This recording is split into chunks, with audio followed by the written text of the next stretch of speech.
신학교를 다니다가 군 입대를 한 사병이 군대에서 겪었던 일입니다. 한 주간 동안 정신없이 고된 훈련을 받고 이제 주일이 되었습니다. 처음으로 군 부대 안에 있는 교회에 가서 예배를 드렸습니다. 사회에 있을 때 드렸던 예배도 생각나고 해서 얼마나 감격스러웠는지 흐르는 눈물을 주체할 수 없이 예배를 잘 드리고 이제 귀대를 했습니다.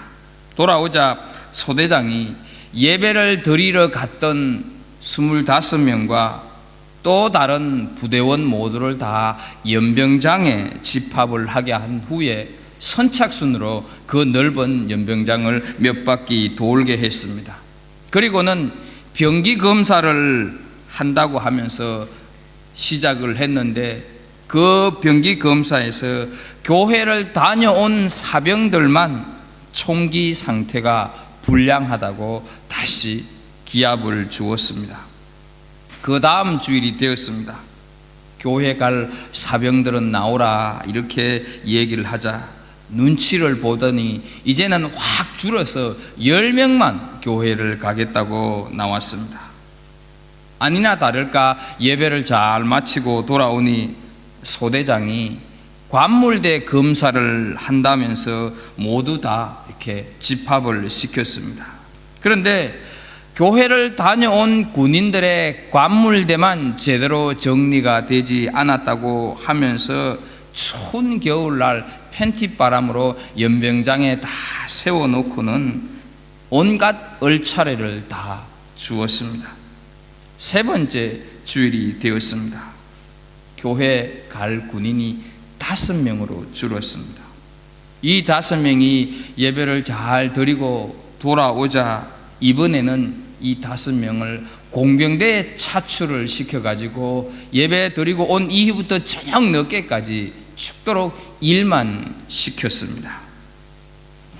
네 번째 주일이 되었습니다. 교회를 다녀오겠다고 나선 사람은 병사 2사람 뿐이었습니다.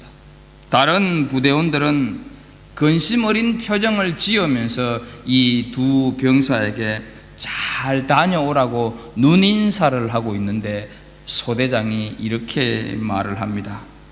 이제부터 이 두 사병은 주일에 교회를 가도 좋고 가서 저녁 예배를 드리고 와도 좋다. 그리고 평일에도 일과가 끝나게 되면 교회에 가는 것을 허락하겠다. 이렇게 얘기를 했습니다. 물론 이 2사람 중에 한 사람은 서두에 말씀을 드린 대로 신학교를 다니다가 입대를 한 신학생입니다. 이 두 병사는 주일은 반드시 지켜야 한다. 누가 뭐라고 해도 주일날에는 하나님 앞에 예배를 드려야 한다는 그 예배에 대한 관심으로 생각이 꽉 차 있었기 때문에 가전 고생과 어려움을 마다하지 않았다 하는 것을 우리가 알 수 있습니다. 그 사람의 행동은 그 사람의 관심이 무엇인가를 알게 합니다. 그 사람의 하는 말은 그 사람의 관심이 어디에 있는가를 나타내는 말입니다. 오늘 우리가 함께 읽은 본문에서 우리는 사도 바울의 관심이 무엇인가를 알게 되는 본문입니다. 바울 사도가 예루살렘에 도착했다는 소식을 들은 수만 명의 유대인들은 이성을 잃었습니다. 자신들이 직접 보지 못했고 그냥 그저 소문으로만 들은 말 때문입니다. 바울은 율법이 필요 없다고 했다더라. 할례를 하지 않아도 된다고 하더라. 또 이방인을 데리고 성전 안으로 들어감으로 성전을 모독했다고 하더라. 이런 막연한 추측 때문이었습니다. 유대인들은 하나님을 사랑하고 율법을 지킨다고 하는 명목으로 바울을 붙잡아서 문매를 때리고 폭행을 합니다. 죽일 작정이었기 때문에 이 바울을 성전 밖으로 끌고 나갔습니다. 성전 안에서 살인을 하는 것은 율법을 어기는 것이기 때문에 성전 밖으로 데리고 나갔습니다. 성전을 모독한 죄는 죽여도 된다고 하는 율법 조항이 분명히 있었습니다. 그러나 사람을 죽이려고 하면 재판 절차를 거쳐야 한다는 율법도 분명히 있었는데 이미 이성을 잃어버린 이 유대인들에게 있어서 재판 절차는 아무것도 아닌 자기 편리한 대로 율법을 갖다 붙이는 폭도에 지나지 않았다 하는 것입니다. 알 수 없는 어떤 한 사람이 수많은 유대인들에 둘러싸여서 마구잡이로 막고 있어서 그 사람이 죽을지도 모른다 하는 보고가 로마 군인 천부장에게 올라갔습니다. 보고를 받은 로마 군인 천부장이 그 현장에 나타나서 정신없이 두들겨 맞고 있는 바울을 구출하게 됩니다. 2주 전에 우리가 살폈던 33절 말씀을 간단히 한번 보겠습니다. 천부장은 바울을 잡아 두 쇠사슬로 결박하라 이렇게 명령을 합니다. 이것은 성난 유대인들로부터 바울을 떼어놓기 위함, 바울을 보호하기 위함이었습니다. 그리고 그 바울을 부대 안으로 데리고 들어가라고 얘기를 합니다. 왜냐하면 36절 말씀을 한번 보겠습니다. 이는 백성의 무리가 그를 없이 하고자 외치며 따라가밀르라 이렇게 말씀을 하고 있습니다. 자신들과 떼어놓자 유대인들은 여전히 바울을 죽이라고 소리치면서 따라오고 있었기 때문에 부대 안으로 데리고 들어가라 명령을 했다는 것이죠. 이렇게 소리를 치면서 따라오는 이 모습을 메투헬리라고 하는 아주 유명한 주경학자는 예수님을 십자가에 못 박으소서 외쳤던, 빌라도 앞에서 외쳤던 그 무리들과 같았다 이렇게 표현을 하고 있습니다. 그런데 이때 주목할 일이 생겼습니다. 로마 군인들에 의해서 부대 안으로 들어가던 바울이 천부장에게 내가 말할 기회를 좀 달라 이렇게 요청을 하고 있습니다. 37절 말씀을 한번 보겠습니다. 그때에 바울이 천부장에게 이르되 내가 당신에게 말할 수 있느냐 이렇게 묻고 있습니다. 왜 바울 사도가 몰매를 맞아 죽기 직전 겨우 구출을 받았는 상황에서 무슨 말을 하고 싶어서 자신에게 말할 기회를 달라고 천부장에게 요청했을까 하는 것이죠. 우리는 이 바울의 질문 속에서 바울이 가지고 있었던 최대의 관심사가 무엇인가를 알 수가 있습니다. 사람은 누구든지 자기 일에 관심이 많습니다. 모든 것을 다 자기 중심적으로 생각하기 마련입니다. 그러나 바울 사도는 죽든지 살든지 예수 그리스도였습니다. 그가 배가 고프냐 배가 부르느냐 가난하냐 부자냐 성공했느냐 실패했느냐 여기에는 관심이 없었습니다. 그의 관심은 오로지 복음이었습니다. 사도 바울은 그 상황에서 두려워하거나 당황하거나 살려고 발부둥치지 않았다 하는 것입니다. 오히려 그 와중 그 상황 속에서도 어떻게 해서든지 복음을 전하려고 했습니다. 복음을 전하는 것만이 그의 관심사였기 때문에 천부장에게 제발 나에게 말할 기회를 좀 달라고 하는 것입니다. 바울의 관심은 죽든지 살든지 감옥 안에 들어가든지 감옥 밖에 있든지 매를 맞든지 맞지 않든지 그것은 별로 중요하지 않았습니다. 오직 그의 관심은 예수 그리스도를 전하는, 오직 그의 관심은 예수 그리스도를 말하는, 그것이 그의 관심의 전부였습니다. 로마 군인들이 자신을 체포함으로 인하여서 겨우 죽음을 면할 수 있게 된 그 와중에도 자기를 죽이려고 달려들며 고함을 치면서 따라오고 있는 사람들에게서 좀 빨리 벗어나자고, 내가 무서워 죽겠다고, 자칫하면 내가 저 사람들에게 맞아 죽겠다고 이런 말을 하지 않았습니다. 저 나쁜 사람들 두고 보자 이렇게 말을 하지도 않았습니다. 어떻게 하면 내가 이런 기회에 전도를 할 수 있을까? 이것이 바울의 관심이었습니다. 바울은 자기 자신의 신분이나 자기 자신의 위치나 이런 것에 대해서는 관심을 두지 않았었고, 이런 것에 대해서는 고민하지 않았습니다. 그러나 우리는 어떻습니까? 우리는 연봉에 관심이 많이 있습니다. 건강에 무척 관심이 있습니다. 내 포지션에 관심이 많이 있습니다. 성공에도 관심이 많이 있습니다. 자녀들에 대한 관심 지대합니다. 물론 사업에 대한 관심도 많습니다. 돈에 대한 관심 엄청납니다. 그러나 이 모든 관심은 나를 중심으로 해서 일어나고 있는 관심들입니다.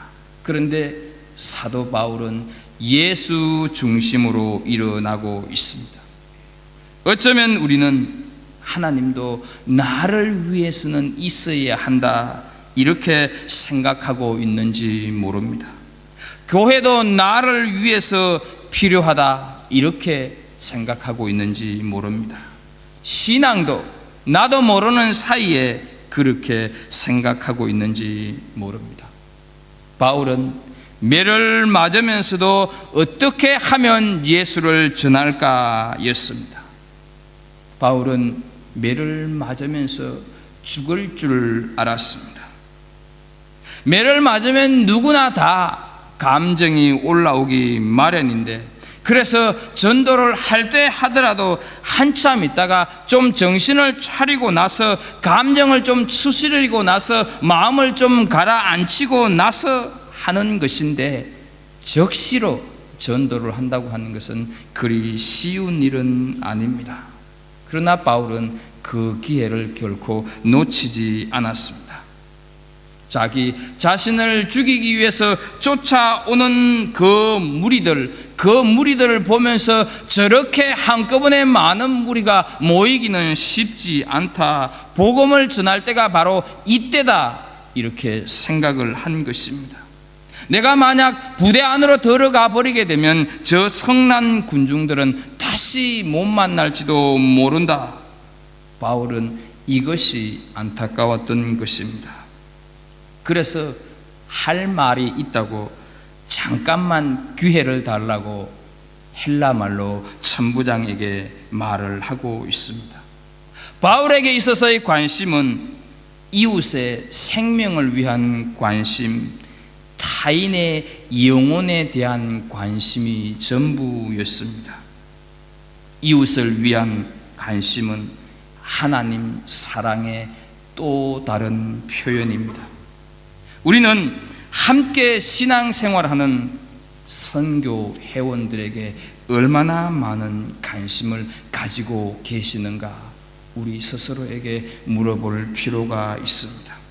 공동체 식구들에 대해서 나는 무슨 관심을 가지고 있는가? 내가 함께 신앙생활하고 있는 갈보리 공동체 한 사람 한 사람들에 대한 관심을 내가 어느 만큼 가지고 있는가? 우리는 우리 스스로에게 한번 질문을 해볼 필요가 있습니다. 몇 주일 나오지 않은 어떤 성도에게 전화를 드렸습니다. 그분이 이렇게 말씀을 하십니다. 역시 목사님 밖에 없네요. 아무도 찾아오기는커녕 전화 한 번 없었어요 라고 말씀을 하셨습니다. 그래서 저는 마음이 몹시 아팠었고, 그래서 그분에게 참 미안했습니다. 제가 여러분들과 함께 교회를 섬긴 지 만 5년이 다 되어 가는데, 몇 주간 나오지 않는 성도가 있어도 목사 외에는 전화 한번 하는 성도가 없다고 하는 것은 이제까지 내가 잘못 교회를, 잘못 성도들을 섬겨왔었구나 하는 생각 때문에 미안했었고, 그분에게 죄송스러웠습니다. 여러분, 누군가가 여러분들의 관심을 기다리고 있다고 하는 사실을 아십니까? 어디선가 우리의 관심을 받고 싶어 하는 사람들이 있음을 아십니까? 누군가가 나에게 찾아와서 교회를 한번 가보자고, 신앙생활 한번 같이 해보자고 이렇게 말해 주기를 기다리고 있는 사람들이 우리 주변에 많이 있다 하는 사실을 알고 계십니까? 내가 다른 사람을 위해서 관심을 갖는 것은 하나님 사랑의 또 하나의 표현입니다. 바울이 헬라 말을 하니 깜짝 놀란 천부장이 하는 말 38절을 통해서 한번 보겠습니다. 그러면 네가 이전에 소요를 일으켜 자객 4,000명을 거느리고 광야로 가던 애굽인이 아니냐, 이렇게 말을 합니다. 여러분, 천부장의 관심 역시 군인답습니다. 그도 자기 일에만 관심이 있는 사람이었습니다. 천부장은 바울이 이 난동을 일으킨 주동자이고 애굽 사람으로 알았던 모양입니다. 왜냐하면 AD 50년경에 이 한 애굽인이 스스로 자신은 위대한 선지자다 자처를 하면서 3만 명이나 되는 많은 사람들을 예루살렘으로 이끌고 와서 반란을 일으켰습니다. 오늘 본문 38절에서 말씀하는 4,000명은 그 3만 명의 무리들 가운데서 자객으로 뽑혔던 사람들입니다. 그런데 나중에 로마 군인들에 의해서 죽거나 다 생포가 되었지만, 주동했던 그 거짓 선지자는 도망을 쳤고 잡히지를 않았습니다. 그리고 이 본문의 사건은 이런 일이 있은 지 3년 정도 지난 상태였기 때문에 천부장은 바울이 그 도망친 주동자 그 사람으로 알았다 하는 것이죠. 그러니까 천부장은 바울을 잡아서 자신이 공을 세우려고 했다 하는 것이죠. 천부장의 관심은 거기에 있었습니다. 자기 자신에게만 있었다 하는 것이죠. 우리의 관심은 어디에 있습니까? 요즘 우리는 무엇에 그리 많은 신경을 쓰고 계십니까? 무엇 때문에 그렇게 고민하고 계십니까? 누구를 위하고 무엇을 위한 관심입니까? 저희 아들이 이번 방학에 한 3주 동안 한국을 다녀왔습니다.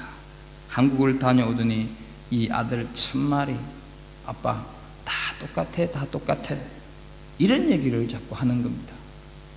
뭐가 똑같느냐 이렇게 물으니 아마 이 아들이 서울 강남역 근처를 나가본 모양입니다. 여러분 아시는 대로 강남역 근처에는 성형외과로 절비하지 않습니다. 병원마다 나오는데 엄마도 딸도 똑같은 모습을 하면서 그냥 고쳐서 나오더라는 것이죠.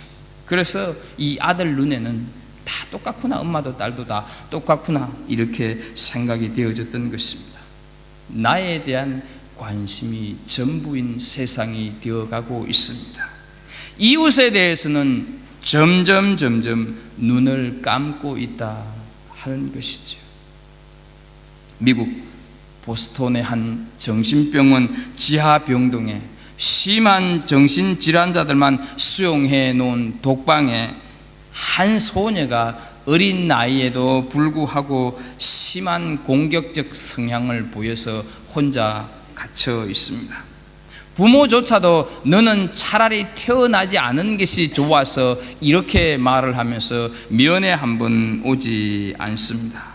혼자 갇혀있는 이 소녀는 점점 포악해지고 점점 나아질 기미는 전혀 보이지 않았습니다. 그런데 이미 은퇴한 한 간호사가 우연히 이 소녀를 보게 됩니다. 그리고는 관심을 쏟기 시작을 했습니다. 음식을 가져다 주면 집어던지고 욕설을 하고, 그럼에도 불구하고 이 간호사는 매일같이 6개월 동안 그 일을 계속하게 됩니다. 그러자 거짓말 같은 일이 일어났습니다. 6개월이 지나자 그 소녀는 간호사에게 마음을 열기를 시작을 했고 차츰 회복되어지더니 정신질환에서 완전히 해방이 되었습니다. 병원에서 나온 그녀는 평생을 봉사의 삶으로 자신의 일생을 살아가게 됩니다. 그녀의 이름은 여러분들이 들어서 잘 알고 있는 앤 셜리반, 헬렌 켈러의 선생님이었다 하는 사실입니다. 관심의 힘은 이렇게 위대합니다. 다른 사람은 불가능하다고 생각하는 일들을 관심을 가질 때 이루어진다 하는 것이죠. 관심이라고 하는 것은 모든 것을 변화시킬 힘이 있습니다. 그래서 잠언 29장 7절에 보게 되면 의인은 가난한 자의 사정을 들어주나 악인은 알아줄 지식이 없느니라 말씀을 하고 있습니다. 우리는 오늘 우리 주변을 한번 둘러보실 수 있기를 바랍니다. 우리 주변에는 우리의 관심의 대상이 허다하게 있습니다. 내가 누군가에게 관심을 갖는다고 하는 것은 하나님 사랑의 표현이다 하는 것을 기억하실 수 있기를 바랍니다. 애굽인이 아니냐는 천부장의 질문에 바울은 39절에 보게 되면 자기는 시골 사람이 아니라 큰 도시 길리기아 다소의 시민으로 나는 유대인이다 이렇게 자기의 신분을 말을 하면서 천부장의 허락을 받습니다. 그리고는 이 바울은 청대 위에 올라가서 손짓으로 백성들에게 조용하라고 얘기를 합니다. 이때는 이미 바울 사도는 수갑이 채워진 상태였습니다. 따라서 천부장이 할 말을 하라고 허락을 하면서 수갑을 풀어주었는지 그냥 그대로 할 말을 하게 했는지 그것은 알 수가 없습니다. 지금 정신없이 매를 맞고 수갑을 찬 상태임에도 불구하고 바울은 복음을 전하고 싶은 열정 때문에 자신에게 돌멩이를 던지고 때렸던 그 모든 사람들을 향해서 자신을 주목하라고 조용히 시켰습니다. 그의 관심은 오직 복음을 전하는 데 있었기 때문입니다. 그리고는 아주 차분하게 히브리 방언으로 말을 합니다. 21절 말씀을 한번 보겠습니다. 부형들아, 내가 지금 여러분 앞에서 변명하는 말을 들으라. 부형들아 하는 것은 우리가 사도행전을 오래전에 공부할 때 서대반이 이렇게 시작한 것을 우리는 들어서 알고 있습니다. 부형들아 이렇게 하면서 사도 바울이 말하는 그 모습을 보게 되면 이 바울의 말 속에는 그 어떤 공포심도 그 어떤 분노도 섞여 있지 않다 하는 것을 알게 됩니다. 죽을 만큼 폭행을 당했으면서도 그는 아무런 분노나 정오의 감정이 없다 하는 것이죠. 오히려 자신을 때리고 고소하고 근거 없이 죽이려고 했던 자들을 향해서 부형들아 이렇게 말을 하고 있습니다. 이 폭도들아 내 말을 좀 들으라. 나를 이 지경으로 만들어 놓고 너희들이 무사할 줄 아느냐. 그냥 두지 않겠다. 이런 감정이 섞이지 않았습니다. 부형들이라고 하는 것은 아버지와 형제들을 의미하는 것입니다. 결국 바울은 그 폭도들을 향해서 나도 너희와 같은 유대인이다. 나도 너희와 같은 한 민족이다. 그런 뜻을 내포하고 있는 것입니다. 어떻게 이 와중에 아버지요 형제라는 말이 나올 수가 있겠습니까? 오직 바울의 관심은 복음을 전하는 데 있었기 때문입니다. 어떻게 해서든지 복음을 전해야 하겠다고 하는 바울의 간절한 마음을 이 22장 1절에서 읽을 수가 있습니다. 그래서 우리는 디모데후서 4장 2절 말씀에서 너는 말씀을 전파하라. 때를 어떤지 못 어떤지 항상 힘쓰라 말씀하고 있는 것을 기억하게 됩니다. 어떤 사람은 일을 할 때 보면 일을 하기는 하는데 간절함이 없습니다. 신앙생활을 하기는 하는데 간절함이 없이 그냥 형식적으로 습관적인 모습을 보일 때가 많이 있습니다. 사람이 사람과 말을 하거나 대화를 할 때 무엇이 전달되어야 그 사람의 말이 신뢰가 가고 그 말을 듣는 사람들의 변화를 가져올 수가 있습니까? 말을 할 때, 대화를 할 때 그 사람에게 간절함이 있을 때, 절박함이 있을 때, 열정이 있을 때, 그 말 속에 사랑이 있을 때 그 말을 듣는 사람이 신뢰가 가고 그 말을 듣는 사람의 삶의 변화가 일어나지 않겠습니까? 영국의 유명한 설교가가 있던 스펄전 목사님이 어느 날 하루 교회에서 엉엉 울고 있습니다. 이 모습을 본 부인이 깜짝 놀라서 여보 당신 왜 우느냐고 물었습니다. 그랬을 때 이 목사님이 대답을 합니다. 여보, 오늘은 내가 십자가를 바라보는데 감동이 없고 감격이 없어. 왜 그런지 모르겠어. 이렇게 하면서 우는 거였습니다. 매일 매순간 십자가를 보게 되면 감동과 감격이 있었는데 오늘 왜 그런지 모르겠다면서 울고 있었다 하는 것이죠.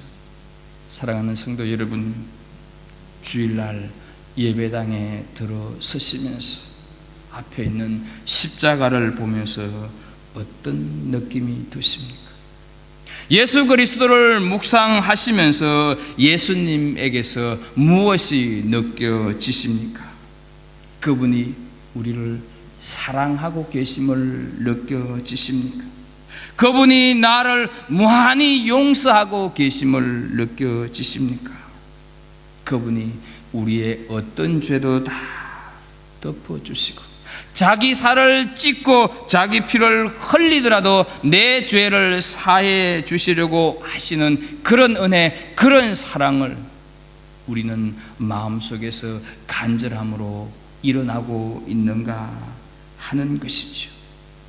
바울은 이 폭도들 앞에서도 무언가 내가 얘기해야 되겠다고 하는 간절함이 있었습니다. 할 말이 있다는 것입니다. 그래서 이 마지막 순간을 놓치고 싶지 않다고 내게 말할 기회를 달라고 했습니다. 바울 사도의 관심은 바로 복음이었습니다. 열정이었습니다.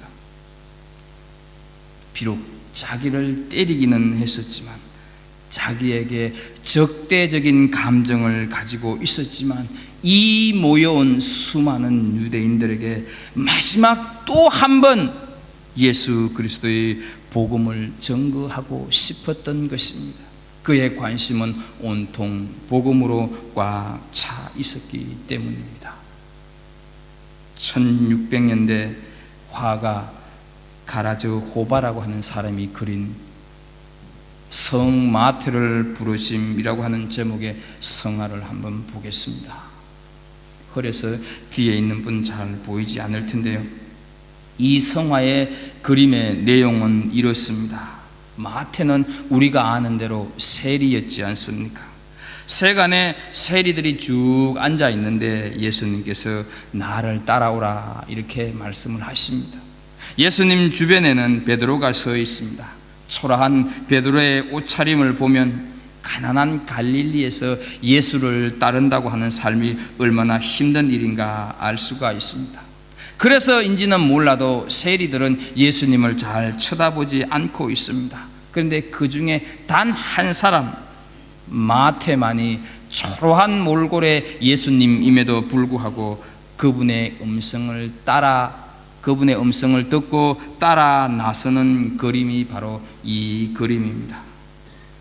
그래서 이 그림을 우리가 보게 되면 주님께서 마태에게 다가가서 그 마태에게 기속말로 너 나를 따라오지 않을래? 이렇게 말한 것이 아니라는 것입니다. 그 많은 세리들 앞에서 나를 따라오라 이렇게 공개적으로 얘기를 한 것을 강조하는 것이 바로 이 그림의 주제입니다. 하나님의 말씀은 항상 공개적으로 선포됩니다. 그러나 그 말씀을 듣고 따라가는 사람은 따로 있습니다. 듣는다고 해서 다 따라가는 것이 절대로 아닙니다. 관심이 말씀에 있고 관심이 예수님에게 있는 사람이 따라가는 것을 우리는 보게 됩니다. 창세기 12장 4절 말씀을 보게 되면 이에 아브라함이 여호와의 말씀을 따라갔고 롯도 그와 함께 갔으며 라는 말씀이 있습니다. 이 말씀은 하나님이 아브라함을 부르실 때 아브라함이 보인 반응이다 하는 것을 우리는 잘 알고 있습니다. 예수님께서는 기 있는 자는 들으라 이렇게 말씀을 많이 강조했었습니다. 세상에 기가 없는 사람이 어디에 있겠습니까?